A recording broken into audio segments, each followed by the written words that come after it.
Hi guys, welcome back to my channel. So if you're a returning subscriber, thank you for tuning in and happy new year everyone. If this is your first time coming across my channel, hi, welcome to my channel. My name is Edith Moluku. I'm an international student in the United States and I film about my life and my experiences here in the United States, and I give tips sometimes about ways to move here.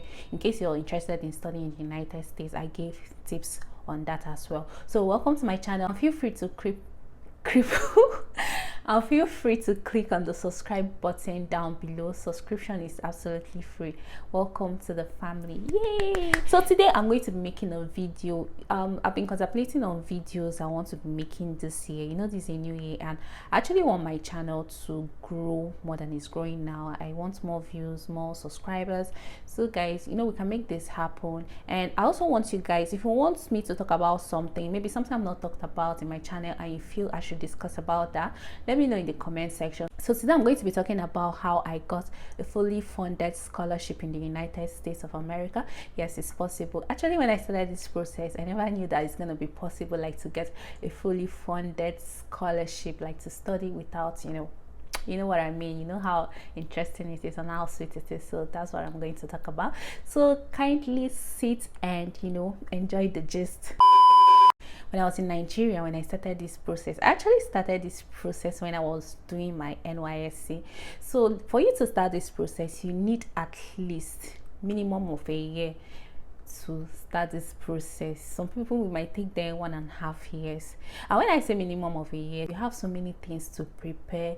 You have to take the GRE, you have to take the TOEFL, you have to read for those exams, get the material and read for them. And you guys are even lucky that now most schools are waiving GRE. During my time, they've not really started waiving the GRE, and currently the school that I am in now, GRE is compulsory. So it's not all schools that waive GRE. There are some courses that you take, like studying pharmaceutical sciences, PhD in pharmaceutical sciences. So it's going to be rare for a school to waive GRE, especially as I'm coming straight from BSc to PhD without a master's degree. And that's one thing some people don't know. And over here, you can move straight from BSc to PhD program. So my school was actually not waiving GRE. GRE was mandatory. The only thing my school waived was TOEFL, because they see Nigeria as an English speaking country, so that was why they waived the TOEFL, but I wrote the GRE. So you guys are kind of lucky. So if I were to be in your shoes, what I would do first of all is to look out for schools. People with their, people have their different okay, let me put it this way. There is a school for everyone, no matter your CGPA, no matter what you came out with, what you graduated with. There's a school for everyone. What I would advise you to do is to go to www.usnews.com. And I know during my time I made use of www.usnews.com and www.4icu.org. I searched for schools based on their ranking and the ones that fit my profile.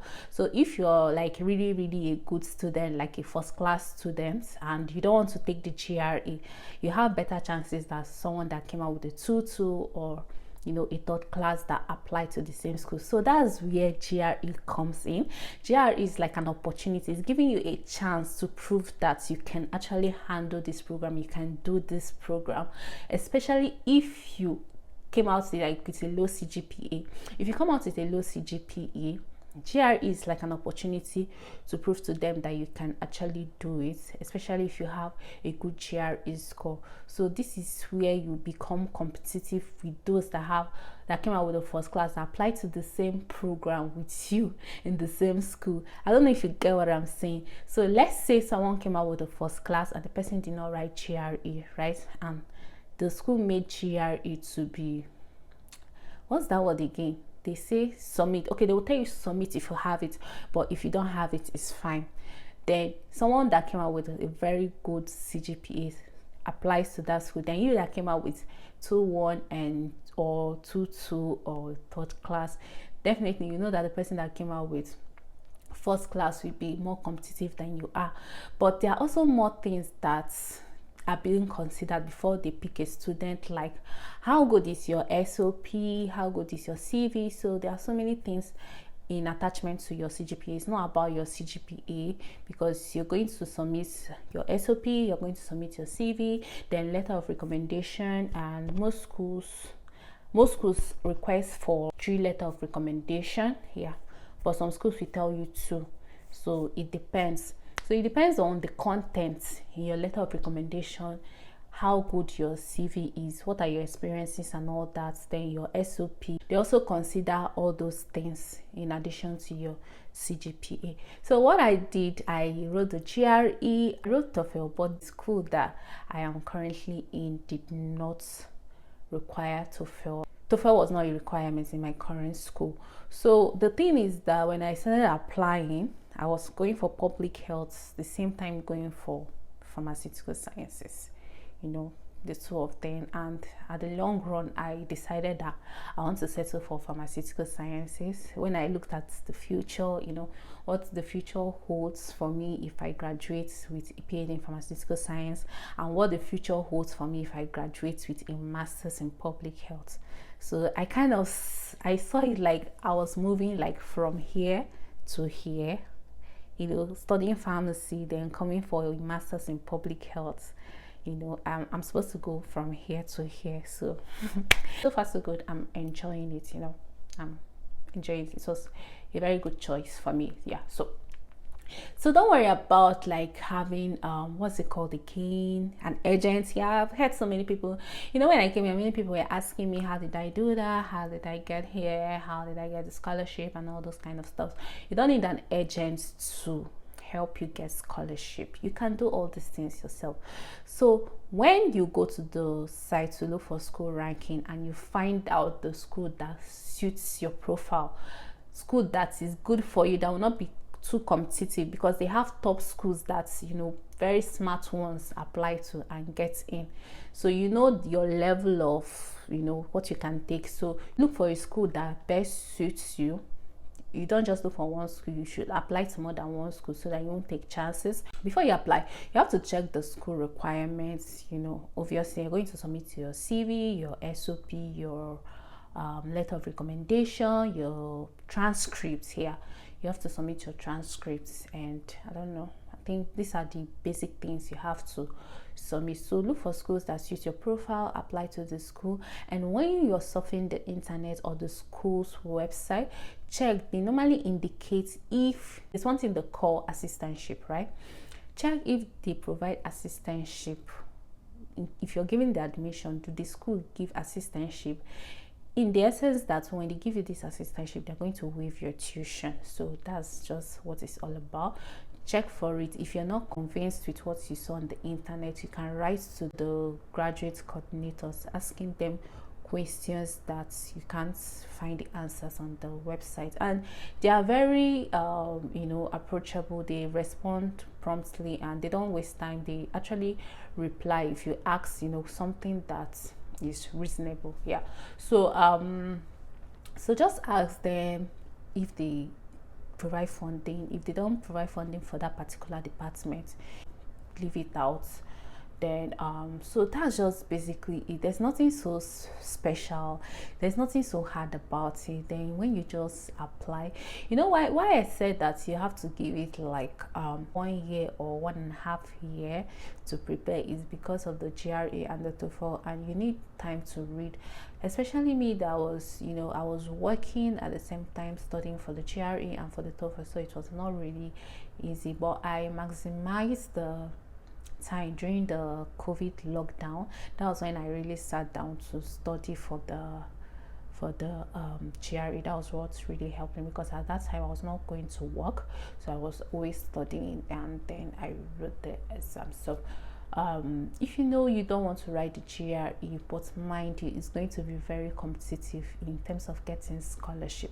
They might give you the admission, but you might not get the scholarship, because if they waive the GRE, you're not the only one that don't want to write GRE. There are thousands of people that are too lazy to write the GRE or the TOEFL. Maybe they're scared it's not simple, they're scared that the exam is going to be a hard exam and they might not pass and all that. You're not the only one scared, other people too are scared. So you find out a school that needs GRE and a school that doesn't need GRE, they will have more applicants in that school compared to the one that needs GRE. So when you guys apply, aside the fact that you will not be competitive if you did not have, or if you did not graduate with a good CGPA, like a wonderful CGPA. Let's say you even graduated with 2:1 and someone with first class applies to the same school. You've seen that someone is already a step ahead of you. So that's why GRE is good. I will advise someone to take the GRE. Since the school does not require GRE, it's going to become more competitive, and you have a high chance of having a rejection letter from the school. So left for me alone, I will advise you to take the GRE. But it's fine if you don't want to take the GRE. There are also schools that say you shouldn't submit the GRE. In fact, if you submit the GRE, they won't check they're not going to assess your application, all those kind of stuff. Like, it's compulsory that you don't submit the GRE. That one is fine and quite understandable. And if they have funding for the particular course you're applying to, you're going to get it. I don't know if you get what I mean. So in essence, I'm just basically spilling how I got my scholarship. There's no two ways about it. Like, it's so simple. You don't need an agent to do it for you. It's just a very simple process. Go through the website, follow whatever that is there, whatever that is required of the school, and they tell you to submit it. Make sure you submit good stuff, quality stuff, submit good documents, get your lecturers, if you know lecturers that you roll with very well, your project supervisor in school, and 2 other lecturers that you were friends with, that understands you, knows you very well, a lecturer that knows you very well. So you just write to them, tell them that you'll be applying to some schools, and you'll be needing their letter of recommendation, and that's all. And they're going to write a good letter of recommendation for you as far as they know you very well. So I will advise you to establish a good relationship with your lecturers in school, so that if there's a need for a letter of recommendation in the future, you want to apply to schools abroad, you can easily approach them. So that's just basically it. Then organize your CV, check the website, look for CV templates, how to organize. They have different types of CV for work is different, then CV for educational purposes is different. So get a template, arrange them in a proper manner, make your CV very, very, very competitive, and please do not lie in your CV, please. So just make it competitive. Get some skills to make it more spicy. Get some online training to improve your skills, then get a certificate, include it in your CV. Write your SOP. Let me tell you guys, my SOP is more like a discussion, I'm not going to lie. I basically spilled everything in that SOP. SOP is not a place where you use big grammar like to bombard. It's like use simple English to write your SOP. Do not use big grammar to write your SOP. Use simple English. Like, during my time, like when I wrote my SOP, I mentioned everything. I wrote about so many things I was involved in, things I involved myself in school, even after I left school, things just like that. Because here, they don't want like someone that is just into books. Do you get me?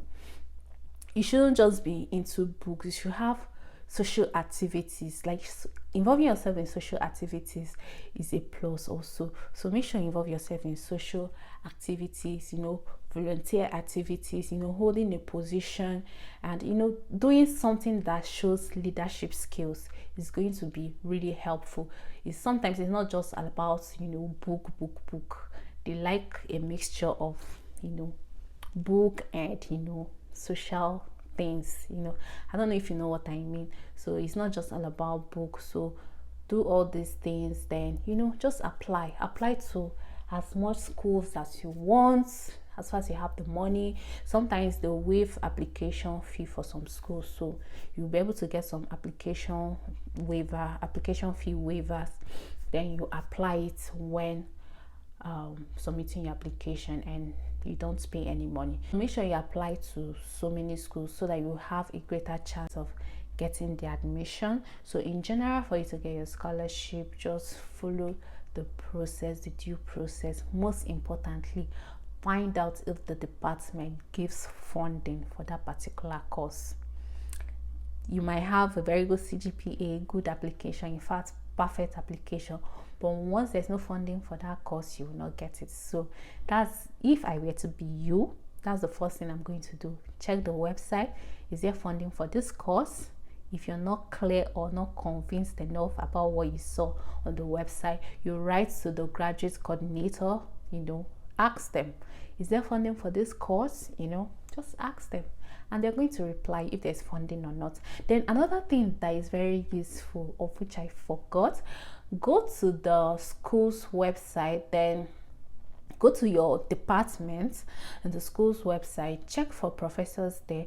You can write to them, read their work, write to them that you're interested to work in the lab with them, how you're interested in the particular project that is going on, and how you like the research topic and all those kind of stuff. Write to them, tell them that you're interested to work with them, and they will get back to you. If they're not going to take new students, they will let you know.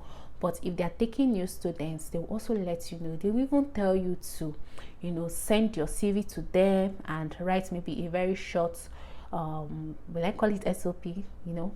Some lecturers will tell you to do that. Some will even schedule a Zoom meeting with you, an online meeting with you, to get to know you better, and you guys will discuss further. If they are impressed with whatever you guys discussed about and they are okay with you, they are going to tell you to go ahead and submit your application, and voila, they will take you and you have your funding, and by the time you know it, you go for your visa interview and you're here. So that's just basically it. There's no two ways about this. This whole process is a very, very, very simple process. Do not forget, look for a school that suits your profile. There is a school for everyone, whether 2-1, 2-2, or a third class candidate. There is always a school for everyone. And one more thing, if you know that your CGPA is very low, I will advise you to evaluate your transcripts using WES. Yeah, it's called WES. Just type it on Google, WES, transcript evaluation. You're going to see it. So just do that. When you evaluate your transcript using WES, it's going to increase your CGPA, but not that much. I don't think it's that much, but it's going to do something. It's going to help.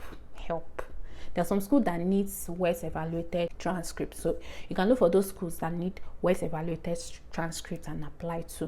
There are some schools that don't need WES evaluated transcripts, of which if you submit your third class transcript to them, it's going to hurt your application. So that's, as I said, there's a school for everyone. So I just hope that this helps someone out there. And if you have more video topic suggestion, if you want me to talk about something on my channel, please feel free to let me know in the comment section, and I'm going to do that right away. And thank you guys for watching this video to this point. I'm going to catch you guys later. Do well to subscribe. Bye.